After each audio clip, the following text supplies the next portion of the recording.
بسم اللہ الرحمن الرحیم۔ میرے محترم ناظرین اور سامعین، ہمارے ہاں جو برائلر مرغی بیچی جاتی ہے اس کے بارے میں بہت ساری باتیں لوگ کرتے ہیں۔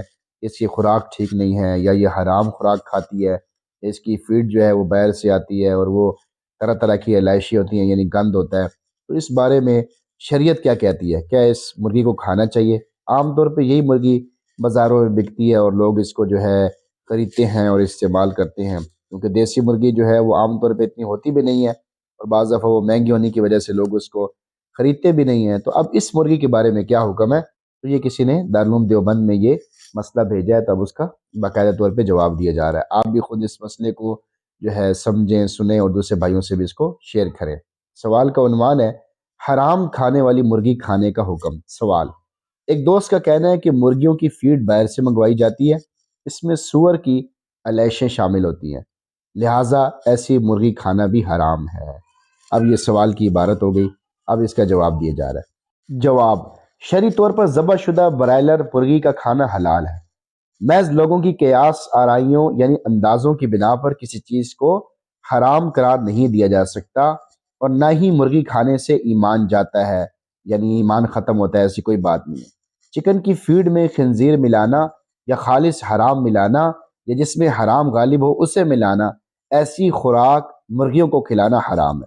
یعنی انسان جو شرعی احکام کا مکلف ہے وہ مرغی کو ایسی غذا دے، یہ حرام ہے۔ مگر ایسی مرغی جسے حرام کھلایا گیا ہو، اگر اس میں حرام کی بو نہ ہو تو اس کا کھانا جائز ہے۔ یہ بڑی بہترین وجہ انہوں نے بتا دی ہے، اس وجہ کو سمجھیں۔ مگر ایسی مرغی جسے حرام کھلایا گیا ہو، اگر اس میں حرام کی بدبو بو نہ ہو تو اس کا کھانا جائز ہے۔ دیسی مرغی بھی کیڑے مکوڑے کھا کر پلتی بڑھتی ہے۔ بہرحال کسی حلال جانور کا حرام یا ناپاک چیز کھا لینا اس کے حرام ہونے کی کافی وجہ نہیں ہے۔ ہاں، اگر اس جانور میں ناپاک یا حرام چیز کی بو پیدا ہو جائے تو جب تک اس میں یہ بو محسوس ہو اس وقت تک اس حلال جانور کا کھانا ممنوع ہے، اور جب وہ بو زائل ہو جائے تو اس جانور کا کھانا بھی جائز ہوتا ہے۔ فارمی مرغی میں نجاست یا حرام کی بو نہیں ہوتی، اس لیے اس کا کھانا جائز ہے۔ رہا اس کا مضر صحت ہونا تو اطباء ہی اس کا بہتر جواب دے سکتے ہیں۔ اطباء یعنی ڈاکٹر حضرات اس کا بہتر جواب دے سکتے ہیں، اس کو آپ دیکھ لیں۔ ہم نے تو شرعی مسئلہ بتانا ہے وہ آپ کو بتا دیا ہے فقط، واللہ عالم، اور اللہ تعالیٰ اس بات کو زیادہ بہتر جانتے ہیں۔ تو یہ آپ مسئلہ بتا دیا، اس کی علت بھی واضح کر دی، اس کی وجہ بھی واضح کر دی، تو خود بھی اس مسئلے کو سمجھیں اور دوسرے بھائیوں سے بھی اس کو شیئر کریں، تاکہ سب کے علم میں یہ بات آ جائے کہ اس کی وجہ کیا ہے کہ ہم اس کو کھا رہے ہیں۔